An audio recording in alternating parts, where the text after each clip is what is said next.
The greatest freedom in life is the freedom to walk away from what no longer nourishes you. Nathaniel Branden. But what happens when you walk away, start a new life, and the person who once abandoned you realizes you're happier without them? For many, this moment might sound sweet, like a quiet victory. But for someone with an avoidant attachment style, it's a direct collision with the emotional defenses they've spent their whole life building. Avoidants often believe they control the narrative, that if they step back, you'll chase. If they go silent, you'll find a way to reach out. If they create distance, you'll be the one to close it. And for a long time, you may have unconsciously reinforced that belief by always being the one to hold the relationship together. But then one day, they see something different. You're no longer invested in them. You're no longer spending your energy reading their moods. Instead, you're smiling more, glowing more, and living a life where they are no longer the center. In that moment, the script in their mind collapses. And when that happens, a cascade of psychological reactions begins, ranging from an ego shock to delayed grief to quietly checking in on your life from the shadows. Today, we're going to step inside the mind of an avoidant during that exact moment so you can understand what they think, what they feel, and most importantly, so you can keep moving forward without being pulled back into the same old cycle. Avoidants often live in a dance where they believe they're the one leading. They create distance to gauge your feelings, stay silent to see how you'll react, and pull away whenever they feel pressure. In that familiar script, you've always been the one to close the gaps, soothe the silences, and bridge the distance they create. But then one day, what they see is no longer the same. You're no longer looking for them, no longer revolving around their moods and decisions. Instead, you're living fully for yourself. You're smiling more, investing in healthy connections, and spending time on things that genuinely make you happy. That's the moment an avoidant realizes they no longer hold control over the story.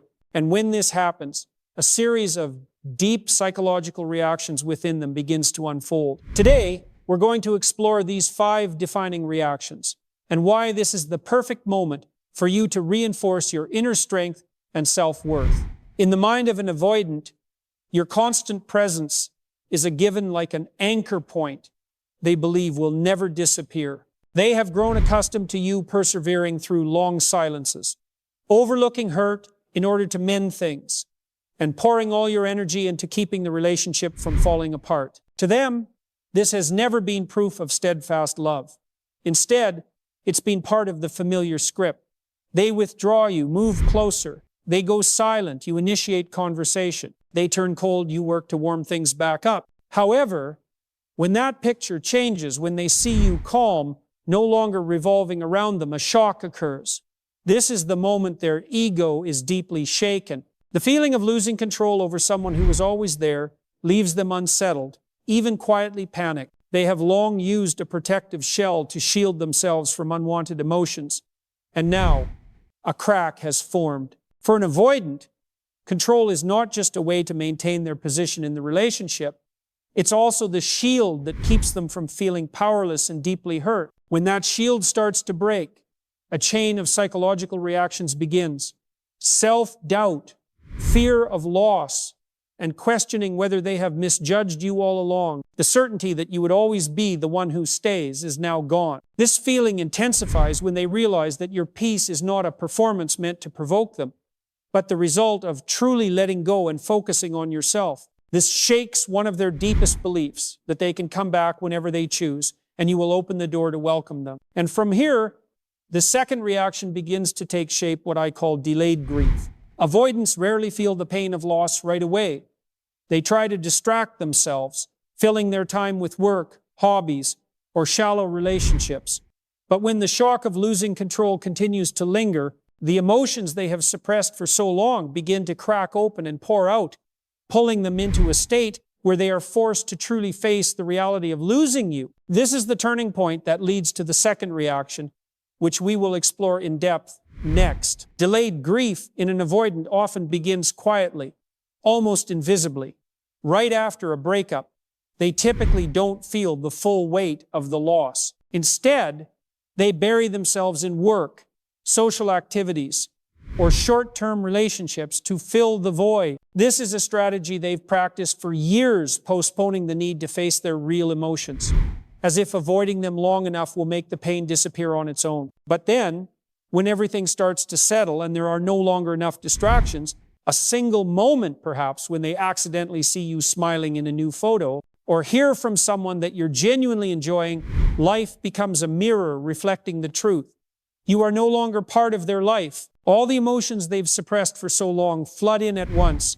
Regret over what they've lost, emptiness at realizing you're fine without them, and confusion over how to handle this overwhelming emotional wave. Some avoidance, in that moment, will feel an urge to reach out immediately. But the real motivation behind it is not a genuine desire for healthy reconnection. It's an attempt to soothe their own internal discomfort, a classic fight-or-flight reaction. They want to run toward you as a way of escaping the pain they're feeling, not because they're ready to change or commit. This is the stage that can easily mislead the one who's been left.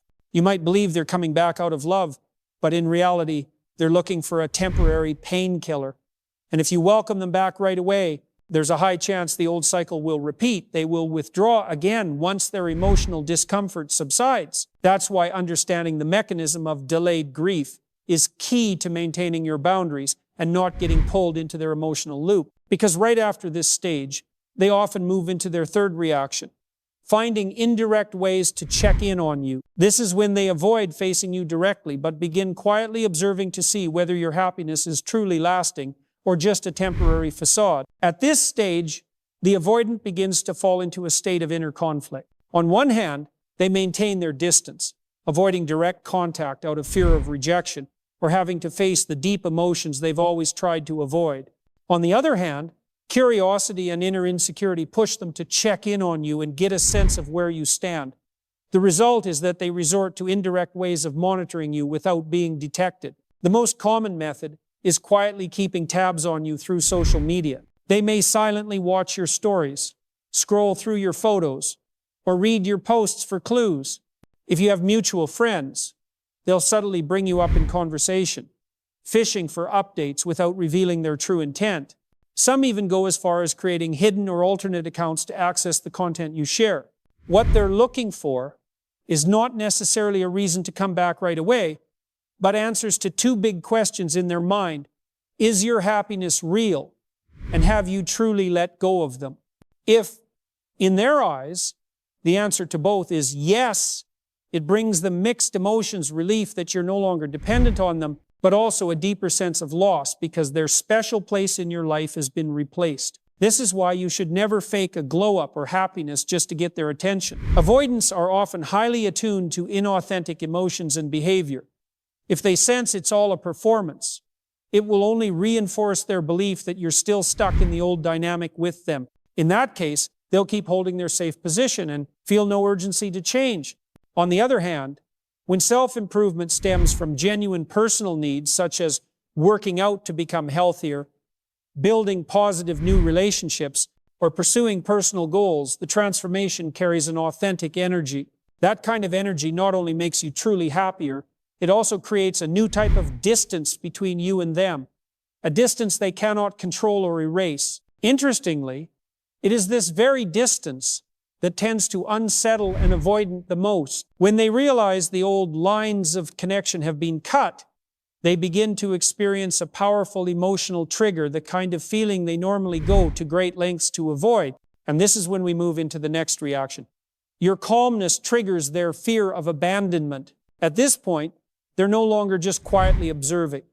Their personal emotions and deep-seated memories start to resurface, pulling them into a defensive state more intense than anything they've felt so far. When an avoidant is met with your calmness and neutrality, it's not simply seen as you being silent in their eyes. On a deeper level, it taps into primitive memories of abandonment, often rooted in childhood. These could be moments when they needed comfort, but their parents or caregivers didn't respond, or responded with coldness and emotional detachment. Their emotional system, already programmed to be hyper-alert to any signs of withdrawal, instantly interprets your neutrality as a clear message. You're no longer here for me. For the avoidant, this strikes directly at the core of their emotional memory. it doesn't just trigger the fear of abandonment, it also sets off a chain of defensive responses, avoiding contact, emotionally shutting down, or, in some cases, making sudden but shallow attempts to close the gap. Even if they consciously know you aren't trying to hurt them, their emotional brain reacts as though this is a direct threat to their safety. What makes this situation more complex is that you may have been patient, explained your perspective, and created multiple opportunities for them to change. But the truth is, the most crucial part facing their own attachment style and learning to work through it is something you cannot do for them. You can't heal wounds they're not ready to look at. And this is the emotional turning point. They realize that in order to genuinely reconnect with you, they would have to cross into territory that feels dangerous to them, a place filled with hurt, vulnerability, and the possibility of rejection. For many avoidants, this is so frightening that they would rather maintain distance than risk facing it. However, once this fear subsides even slightly, they often move into the next stage, rethinking everything. This is when they start to look back over the entire story between the two of you, feeling regret, even remorse. But whether or not that leads to real action, that's another story we'll explore in the next section. When an avoidant sees you leveling up in both your life and your emotional state without them, it creates a major shock to their perception. In their familiar inner script, the belief has always been, if I lose you, I can find someone else just like you. But the sight of you more radiant, grounded, and happier than ever directly challenges that belief. They start to realize you're not easily replaceable, that your presence was a unique value they have now lost. It's in this moment of realization that regret floods in. They recall the times you were patient, open-hearted, and willing to work to save the relationship. And intertwined with that regret comes a sobering self-question. Have I really let go of something this valuable? However, for the avoidant, regret does not automatically lead to action. The fear of rejection remains a massive barrier. In their mind, expressing feelings or admitting fault means putting themselves in a position of vulnerability, something they've spent their whole lives avoiding. So even when they long to reconnect, they often choose silence or indirect approaches, sidestepping the need to openly state what's truly going on inside. On top of that, without an intentional healing process and a genuine commitment to change, any attempt to return, if it happens at all, will likely fall back into the same old cycle. Initial closeness, followed by distance, followed by hurt. And for that reason, their regret often doesn't lead to a renewed future together. Instead, it becomes an emotional ghost, an enduring memory of what was lost. This brings us to an important truth. Not all regret is worth going back for. If they're not ready to face themselves, that regret is just a fleeting emotion, not a solid foundation for a healthy relationship. And this is where we transition into the final part, where everything is framed in a larger perspective. The importance of putting yourself first instead of betting on whether they will change. In The Courage to be Disliked by Ichiro Kishimi and Fumitake Koga, there's a deeply resonant line. True freedom comes when you live according to your own values, not when you're controlled by the expectations of others. This rings especially true if you've been in a relationship with an avoidant partner. For a long time, you may have adjusted your emotions, your behavior, even your dreams to fit their pace and limitations. But freedom and peace only arrive when you choose to live by your core values, rather than orbiting around someone else's fears or expectations. Carl Jung also famously said, "Until you make the unconscious conscious, it will direct your life and you will call it fate." For the avoidant, the fear of intimacy and of feeling unsafe is that unconscious part. They don't realize that every time they pull away, they're not just avoiding conflict, they're also cutting themselves off from the chance to experience deep, meaningful connection. For you, the person on the other side of this relationship, the need to be accepted and loved unconditionally can also be part of your unconscious. When you constantly seek validation from them, you may not notice that you're handing over control of your emotional well-being to someone who is not ready to hold it. This is why the key to breaking the cycle isn't to fix the avoidant, but to recognize and work through your own unconscious drives. When two people can both become aware of these unconscious maps and are willing to work through them, whether through therapy, self-education, or intentional changes in how they respond, then the relationship has a real chance to become healthy. But in reality, in most cases, only one person is willing to do that work. And more often than not, that person is you. At this point, the wisest choice isn't to stay and wait for the other to change, it's to move forward. Because your happiness doesn't lie in anyone's hands but your own. Moving forward isn't giving up. It's the highest act of self-respect. It's like standing in front of a door that has been locked from the inside. You can knock, you can wait, you can hope, but if the person on the other side won't open it, you could waste your whole life in front of that closed door. Instead, you turn away and find another door, one that welcomes you in, where you don't have to beg for permission to be loved. And this is where we see that all philosophies of personal freedom converge at one point. The right to choose how you live and love is always in your hands. Whether the avoidant regrets losing you or not, whether they come back or not, what truly matters is that you are living a life that feels full and complete to you. From here, we move to the conclusion where every lesson is distilled into a powerful call for your own healing journey. The common thread in everything we've just explored isn't about whether they still love you or whether the relationship was ever the right person at the right time. The common thread is this: the emotional experience they associate with you. For the avoidant, this could mean a sense of losing control, being exposed in ways they want to hide, the pressure to measure up, or the fear of abandonment. Once these memories and emotions are stored in their internal archive as warnings, even if love remains, they will avoid coming back because returning would mean facing fears and vulnerabilities they are not yet ready to confront.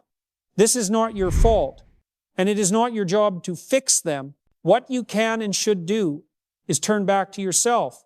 See this as an opportunity to reclaim the self-respect that may have been eroded while trying to save a one-sided relationship. Learn to set boundaries and refuse to compromise your core values for the sake of love.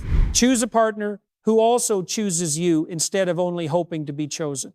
As philosopher Søren Kierkegaard once said, life can only be understood backwards, but it must be lived forwards.